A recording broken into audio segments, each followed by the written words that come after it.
Welcome. I'm Kinetic Symphony. I hunt down and report on mysterious and weird true stories, from glitches to the paranormal. Case file number 178, written by MrFreakIT. My wholesome ghost story. So this happened to me back in 2017, when I was just about to turn 18. For a bit of context that will be important. I seem to have the same problem that a lot of men have, where I can't find something sometimes, even when it is right in front of my face. This deeply annoyed my mom, and any time that I would ask her to help me find something, and it would be in plain sight, she would pick it up and throw it at me. Not hard, just playfully, and roll her eyes really hard. Back to the day in question, my mom had just been pulled off of life support after being pronounced legally brain dead. The choice was up to me, and I knew that she wouldn't want a life like that. So, onto the evening of the day I had told the doctors to pull the plug, my uncle, who had come from another state to help me get affairs in order, had made scalloped potatoes for dinner. After we had finished eating, I went into the kitchen to put away the leftovers. I put the casserole dish they were made in on the stove and walked to the pantry to grab the cling wrap. I looked for a minute or two and could not find it. In my emotionally raw state, I began to lose my temper and loudly exclaimed, "Where the hell is it?" After a moment or two, I saw a swift blur of movement above my head as the cling wrap flew off the second to top shelf and hit me right in the face, but not very hard. It took me a moment to process what had happened. I stood there in complete shock, and then I kinda broke down in the middle of the kitchen. I had tried to think of anything it could have been, trying to convince myself it couldn't have been her, but I have come up empty. Case notes, file number 178.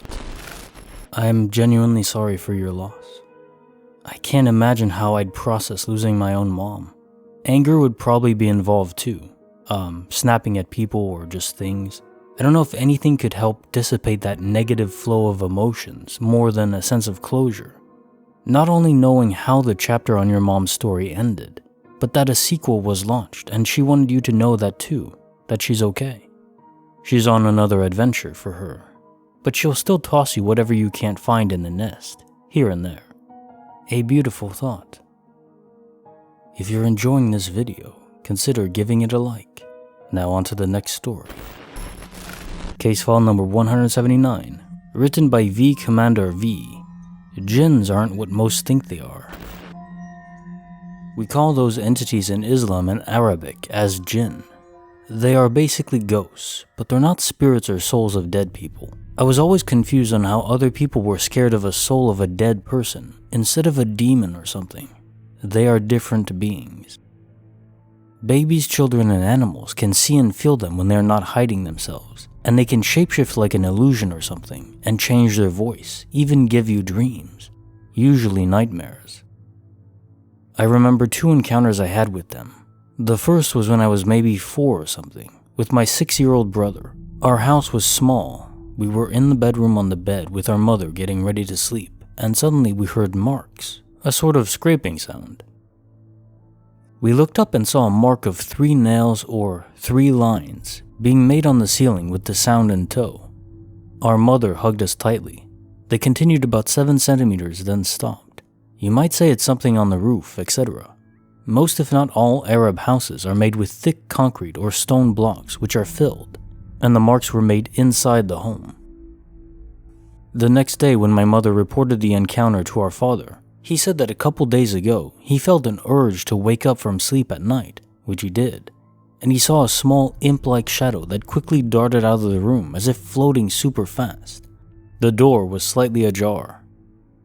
For the next couple of months or years that we stayed in that house, I woke up to those marks in the ceiling every morning, and to this day my big brother and mother remember this event. Second encounter was in a new, bigger house. I was laying on my stomach watching TV at the bottom right edge of the bed, and the door was open to my right.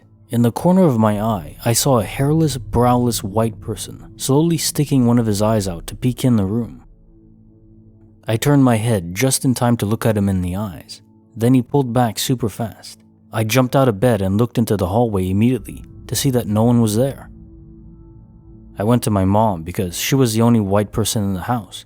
She was quite far away in a room at the end of the hallway, ironing clothes, and I asked her, "Mom, were you spying on us?" She replied with, "No." I don't remember what she said exactly, but I knew my mother when she was lying. Also, she would have made a lot of noise because I checked the hallway very fast. She has a heavy footstep. My little brother told me that he once saw my mother heading towards the ironing room and was following her and calling her, but she ignored him and walked fast. He couldn't see her face, and then she entered the ironing room. Then he went in front of the door and saw no one inside the room. He peeked his head without entering and found nothing. He felt uneasy entering the room alone, and Mom disappeared, so he walked away. Case notes, file number 179. So there are no wishes granted by these entities, that's clear. Not your typical genies. I wonder how much their limited interactions with us is due to inability to directly harm us, or a lack of desire to do so, or if there's a cosmic rule where they can't do anything unless we invite them into our bodies or souls. It seems that damaging our property and making us feel very uncomfortable, that our homes are on unstable ground, I suppose, is the most they tend to do.